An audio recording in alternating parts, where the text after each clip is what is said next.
Hola amigos, amigas de Finanzas Personales, bienvenidos nuevamente a un Facebook Live, un streaming en nuestra página web, también a través de en este Facebook y nos pueden seguir también por medio de Periscope. Estamos hoy en compañía del profesor Santiago Rodríguez, quien es docente universitario, de la Universidad de los Andes, es PhD también en finanzas y asesor de la Central de Riesgo Crediticio Data Crédito Experian. Hola Santiago, buenas tardes. Buenas tardes, ¿cómo está? Y también me acompaña Daniel Vargas, director jurídico de Data Crédito Experian, quien le damos la bienvenida. Buenas tardes.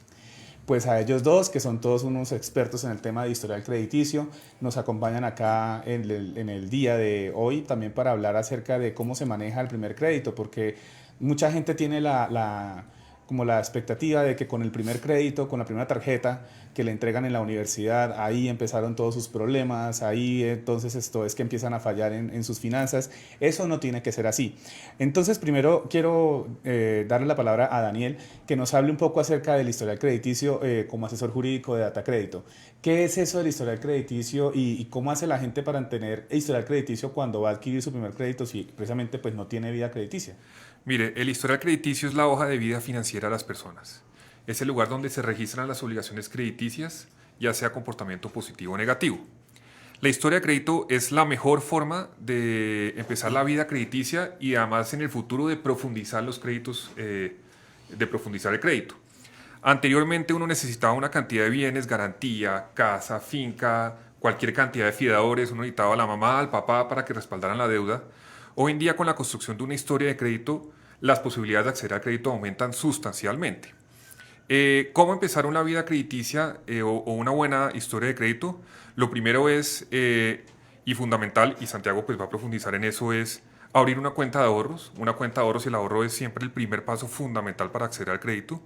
Y luego de empezar a ahorrar y tener un hábito de ahorro y de buena vida financiera, es adquirir obligaciones pequeñas.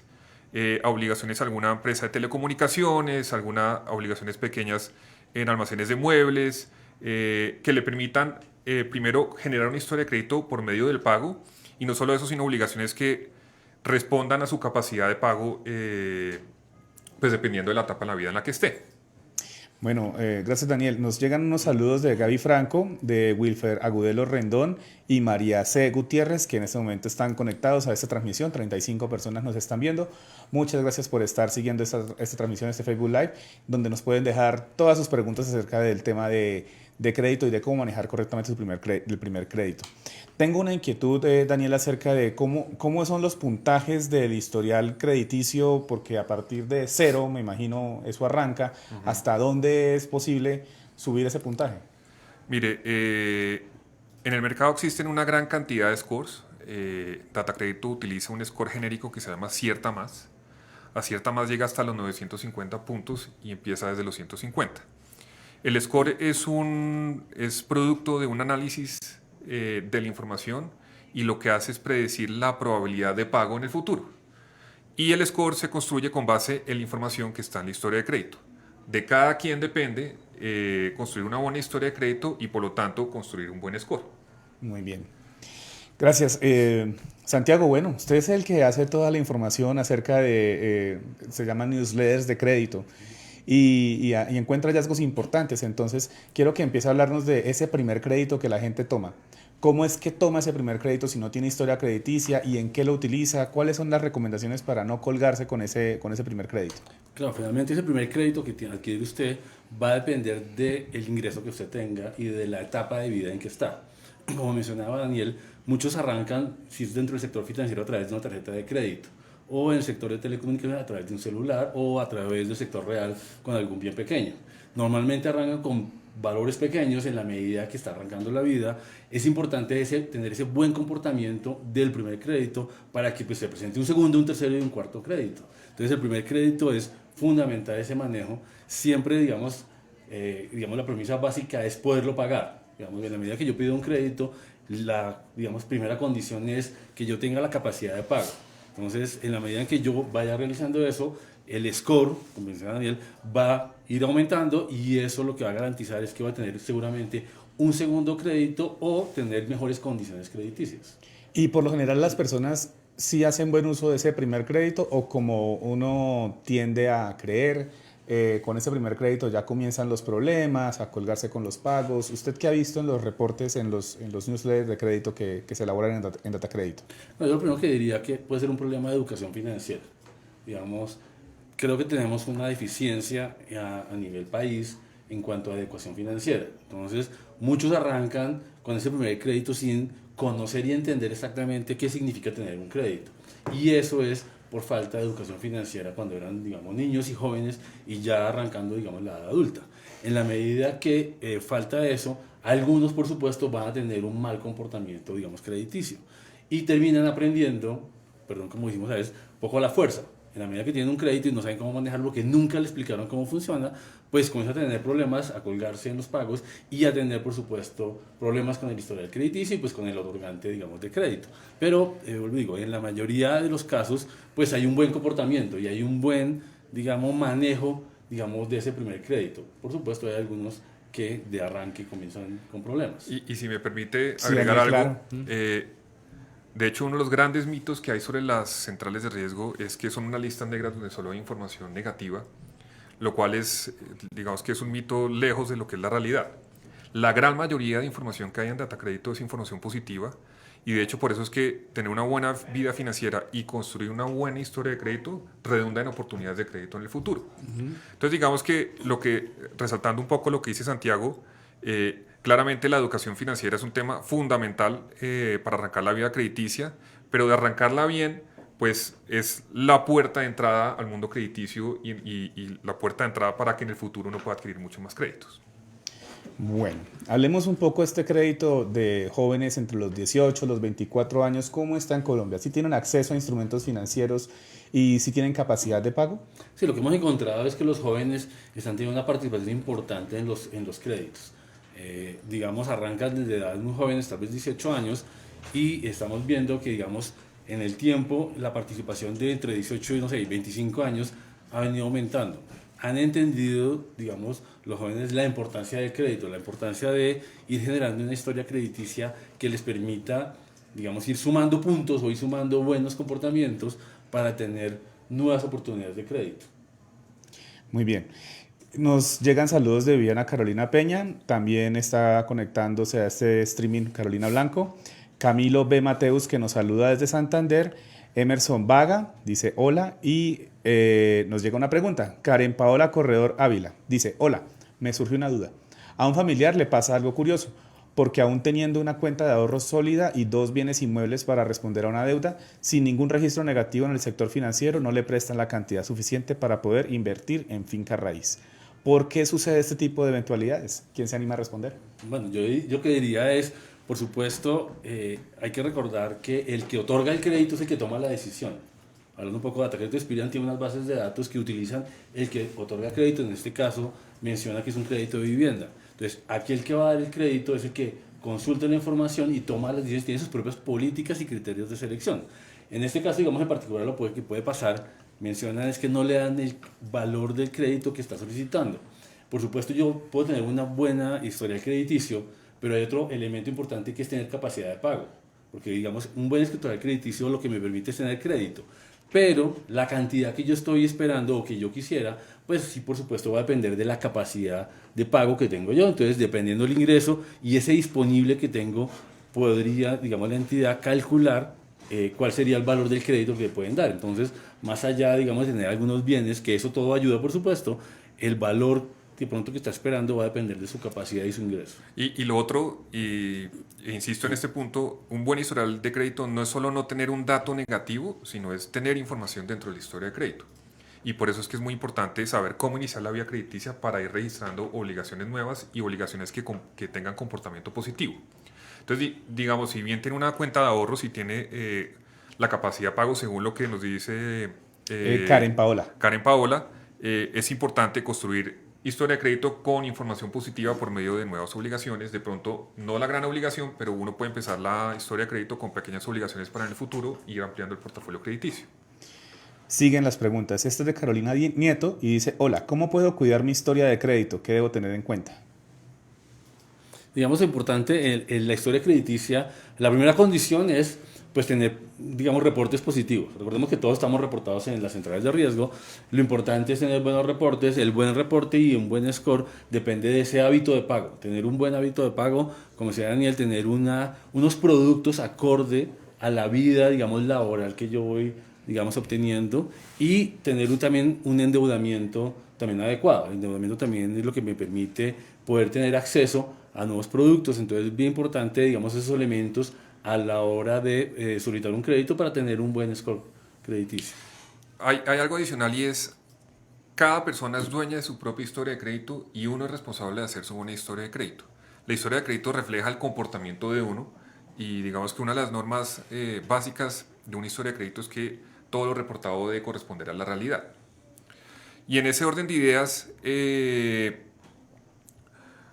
uno siempre tiene que tomar control de su historia de crédito y uno puede acceder a la historia de crédito porque de hecho la ley permite a las personas solicitar su historia de crédito por los distintos medios que tiene la compañía para acceder a la historia de crédito e inclusive Data Credito Experian tiene servicios que pues van más allá de la simple consulta de una historia de crédito que le permite tomar control de su información y seguir varios consejos para construir una adecuada historia de crédito que se llama de hecho Mi Data Crédito. Si no quiere Mi Data Crédito, en todo caso puede acceder por distintos canales que son gratuitos a la historia de crédito, tomar control sobre su vida financiera y construir una buena historia de crédito. Allá voy al punto de la consulta del historial crediticio. O sea, ¿cuántas veces se puede acceder gratuitamente a esa consulta? Mire, la ley establece que se puede acceder a la historia de crédito una vez al mes de forma gratuita y Data Crédito tiene varios canales para que las personas puedan consultar. De hecho, tiene oficinas en las principales ciudades del país, Cali, Barranquilla, Medellín, Bogotá, donde se pueden acercar y consultar su historial crediticio. Si no, pueden hacerlo por escrito y si tienen alguna inconformidad respecto a la historia de crédito, en datacredito.com pueden presentar un reclamo en caso de existir alguna inconformidad. ¿Y la consulta se puede hacer gratuitamente de manera virtual o tiene que ser presencial como lo mencionaba? La consulta gratuita tiene que ser presencial o por escrito. De todas maneras, en Mi Data Crédito, que es un servicio adicional a la historia de crédito... Pero ese ya cobra.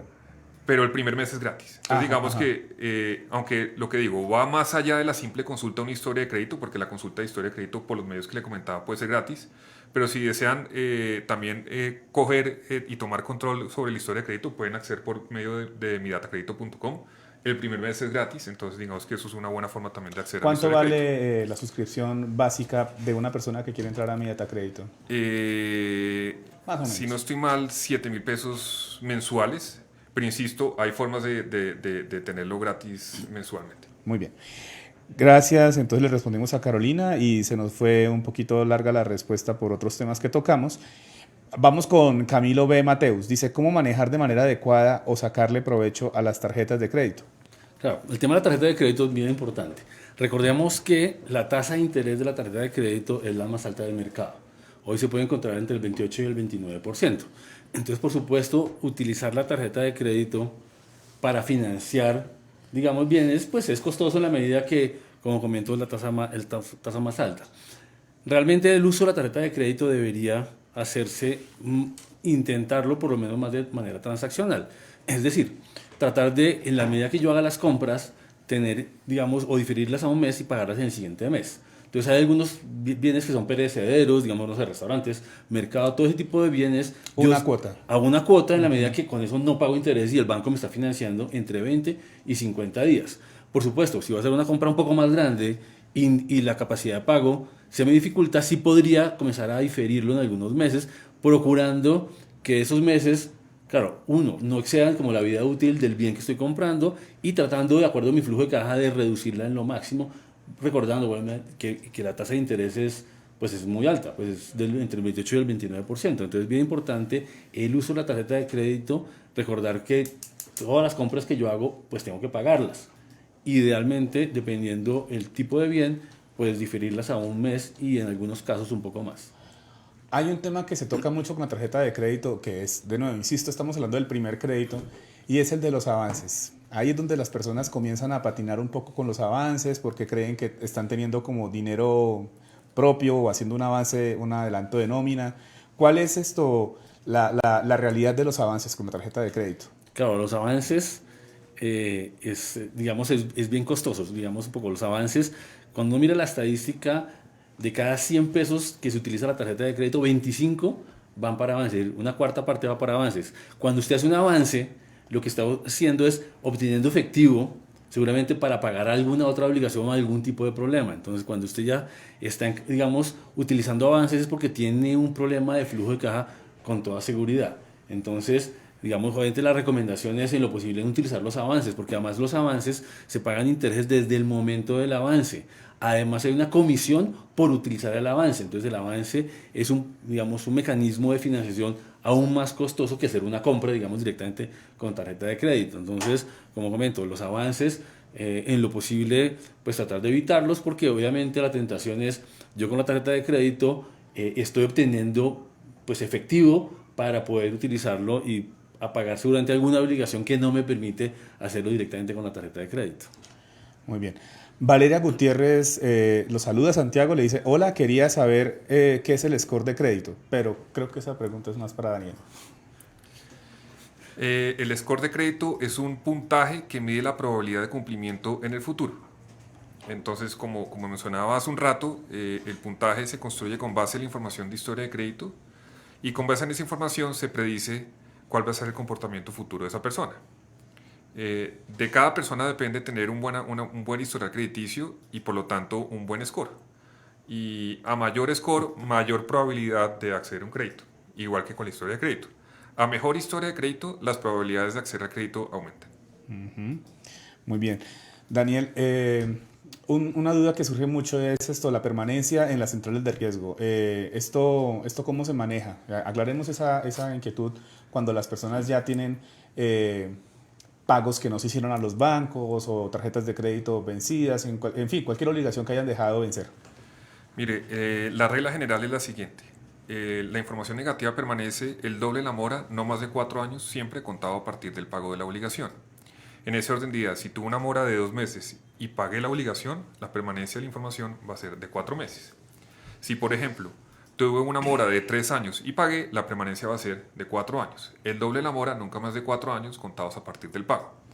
Si yo estoy en mora y pagué, eso no significa que va a seguir apareciendo en mora hasta que se cumpla el término de permanencia, sino que aparece que yo pagué la obligación y que en el pasado tuve un historial de mora. Y ese historial de mora se va eliminando de acuerdo con esta regla de permanencia. Ok. Emerson Vaga quiere saber lo siguiente. ¿Qué sucede si un cliente tiene una tarjeta del banco A y tiene buen hábito de pago y en el banco B tiene otra tarjeta y su hábito no es muy bueno? ¿Cómo se ve reflejado en Data Crédito? Pues respecto a la tarjeta A, se verá que tiene un buen comportamiento y la tarjeta B reflejará el comportamiento positivo o negativo que haya tenido. Okay. Alejandro Corrales quiere saber cómo empezar mi vida crediticia. Pues yo diría que la vida crediticia arranca, como decía Daniel, primero abriendo una cuenta de ahorros. Digamos, es como el primer punto de arranque. Yo comienzo a ahorrar y en ese momento ya comienzo a analizar las alternativas, digamos, de crédito. Como comentaba, yo diría que la mayoría de los jóvenes arrancan a través de un celular. Entonces, solicitan un celular, cuando piden un celular, ese producto queda registrado en la central de riesgo. Entonces, un buen hábito de pago en el celular comienza a generar, digamos, un buen puntaje y un buen comportamiento. Posteriormente puede ser en el sector financiero a través de tarjeta de crédito o un crédito de libre inversión o en el sector real. Entonces, digamos, lo importante es ir generando un buen historial crediticio en la medida que yo voy utilizando los diferentes productos. También hay una inquietud, los jóvenes pues compran el celular, pero también compran pasajes aéreos y computadores o bicicletas. Este tipo de compras, ¿a cuántas cuotas se deben financiar? Claro, digamos aquí va a depender también del flujo de caja. Si tengo la posibilidad por mi flujo de caja, uno debería, digamos, diferirlas a un mes y pagarlas todas. En la medida que de pronto la bicicleta tenga un precio, digamos, un costo un poco más alto, en una bicicleta uno podría pensar entre 12 y no sé, y tal vez 24 meses de pronto para diferirlo. Pero como comento, va a depender del flujo de caja. Pero tratar de ajustar esas número de cuotas de acuerdo a mi flujo de caja, porque recordemos que la tasa de interés es la más alta del mercado. en este tipo de productos. Estamos llegando a una época crítica para las finanzas porque arranca octubre, noviembre, diciembre, vacaciones y pagos de primas y bueno, entonces esto llegó diciembre con su jolgorio y su alegría y llegan algunas ofertas, por ejemplo, de bancos, de entidades que dicen pague ahora, o sea, digo, compre ahora, pague después. ¿Qué tal ve usted ese tipo de promociones? Claro, hay que tener en cuenta cuando dice compre ahora y comienza a pagar a partir de febrero, efectivamente los pagos se comienzan a hacer a partir de febrero, pero la tasa de interés, digamos, o los intereses se los cobran desde el momento de la compra. No es que tenga un periodo de gracia donde diga no le voy a cobrar intereses, no, simplemente lo que está haciendo es tratando de mandar ese pago un poco más adelante para que no se le concentre, digamos, entre diciembre y, digamos, enero. Vuelve y juega, digamos, va a depender un poco del flujo de caja que yo tenga. Las ofertas, lo que pasa es que a veces se dejan tentar y comienzan a comprar un poco más pensando que ya en febrero voy a tener una mejor situación, voy a tener ya un incremento de pronto salarial y eso puede llevar a que me deje tentar por las ofertas. Sin embargo, lo que hay que tener en cuenta es que las compras que yo hago las tengo que pagar. Entonces, mi ingreso, o más bien mis compras que a través de la tarjeta de crédito, tienen que tener una relación directa con mi ingreso. Yo no puedo estar gastando más de lo que estoy ganando porque eso no es sostenible en el tiempo. Sí, claro, y cuando uno comienza a hacer esas cuentas de que, de pronto en enero me entra una platica de este primo que me pagó y bueno, ahí es donde comienzan los reportes negativos. Daniel, Alejandro también quiere saber cuál es la importancia del score. El score es supremamente importante porque permite analizar de una forma más sencilla cuál es la probabilidad de cumplimiento en el futuro. Que al final del día, pues eso es lo que cuenta una historia de crédito. Cuando uno analiza una historia de crédito, lo que está analizando es cuál ha sido el hábito de la persona y pues basado en el hábito, cuál va a ser la probabilidad en el futuro de que se incumpla. Y la importancia del score es que simplifica ese análisis, ya no es obligación por obligación, sino con un solo puntaje. Muchas entidades se les facilita el otorgamiento de crédito y a las mismas personas también les facilita el acceso al crédito porque es una forma también más fácil de entender cómo manejar la vida crediticia. Okay. Les recuerdo a todos que estamos hablando de la importancia de manejar bien el primer crédito, para eso está Santiago, pero han surgido preguntas también acerca del historial crediticio que las maneja muy bien Daniel Vargas de Data Credit Experian, asesor jurídico. María Gutiérrez quiere saber por medio, y valga la redundancia, por medio de qué canales puede consultar la historia crediticia y gratis. Mire, puede escribir a cualquiera de las direcciones, si quiere después se las paso para que puedan escribir. Cuando envíen la comunicación por correo, tiene que ir con la firma autenticada, toda vez que solo podemos entregar la información a quien es realmente el titular del dato. Y se dará, si es una consulta, se dará respuesta en un término máximo de 10 días hábiles. O puede acudir, si es en Bogotá, por ejemplo, a ICERRA 100, que es donde queda nuestro centro de atención y servicios, y allá puede ir presencialmente y verificar cuál es su historial crediticio. Nos llega un saludo desde Hermosillo, México, de Everardo Álvarez. Muchas gracias, Everardo, por conectarse. Y Catalina Villa pregunta, ¿mayor score crediticio es mayor el monto del préstamo? No, a mayor score, menor la probabilidad de incumplimiento o mayor probabilidad de cumplimiento en el futuro. El monto del crédito está relacionado con la capacidad de pago de la persona.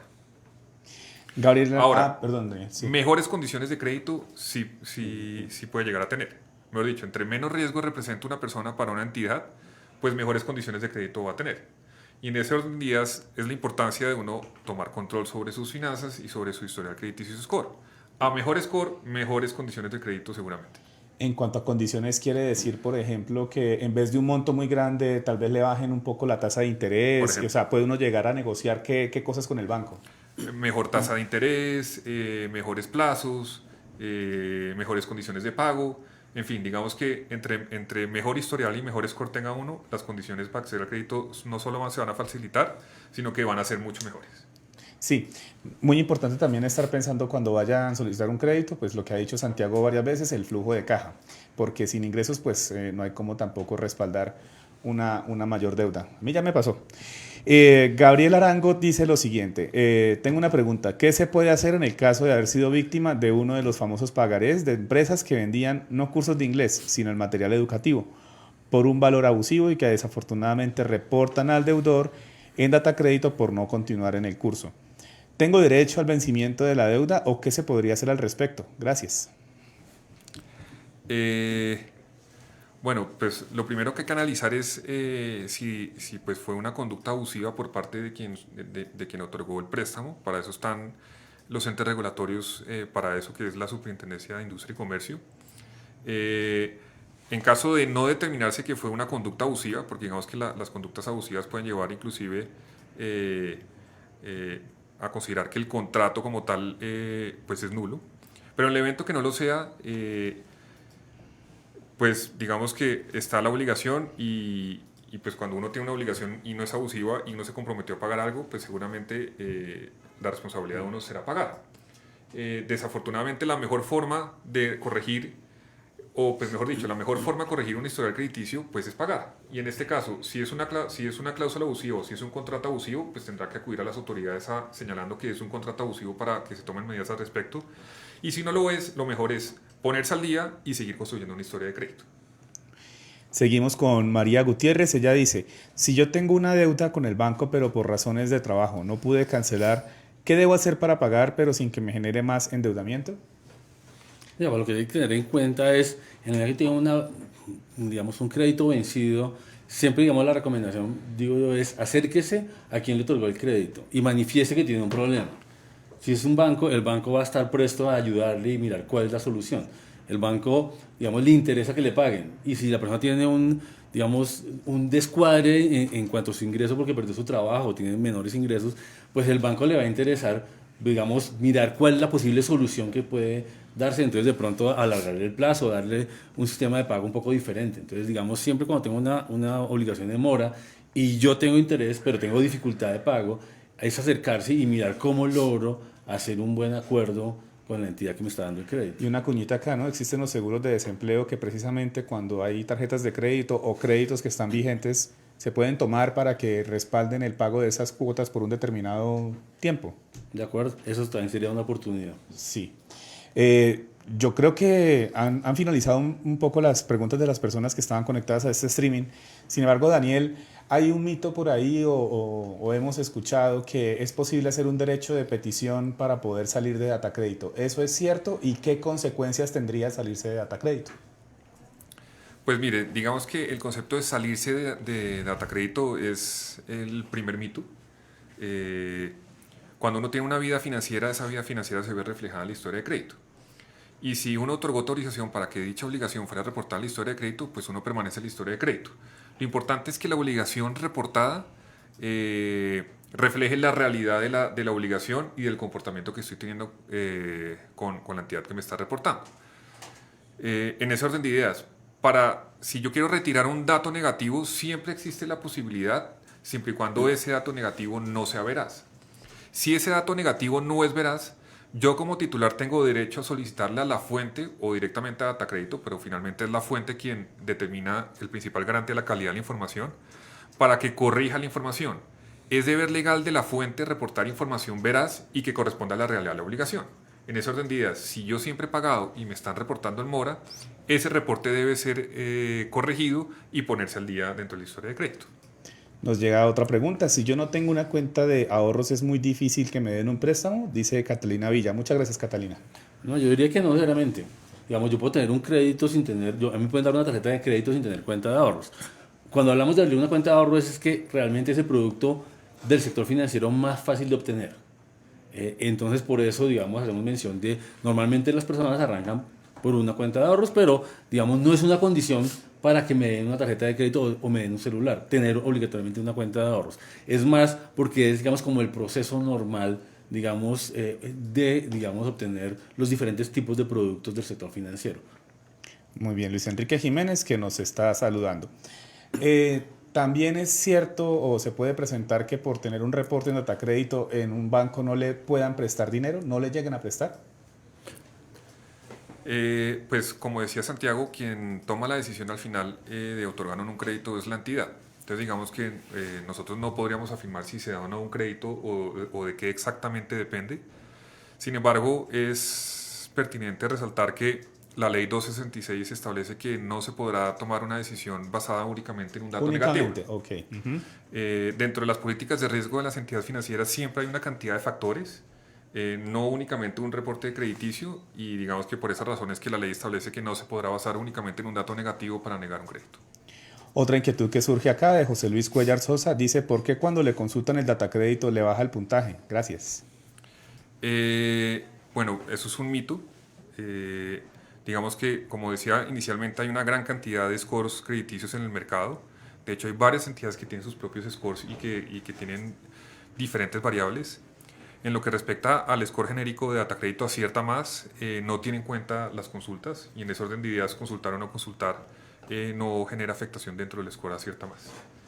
Entonces digamos que eso es un mito importante para tachar, y es importante resaltar que el score Acierta Más no tiene en cuenta las huellas de consulta para su cálculo. Huellas de consulta, sí se le llama eso en el mundo financiero. Pues han concluido las preguntas de las personas que nos estaban viendo en este streaming, de a José Luis Cuellar, gracias, Luis Enrique Jiménez, gracias, Catalina Villa, María Gutiérrez por la participación también, Gabriela Lango, gracias por haber participado, enviado su pregunta, Berardo Álvarez, Valera Gutiérrez, y pues a todos ustedes que estuvieron viéndonos en esta transmisión. Santiago Rodríguez, muchas gracias, profesor de los Andes, por haber estado con nosotros. Con mucho gusto, gracias por la invitación. Y también Daniel Vargas, muchas gracias de Datacrédito Experian, asesor jurídico, por haber acompañado este streaming. A ustedes.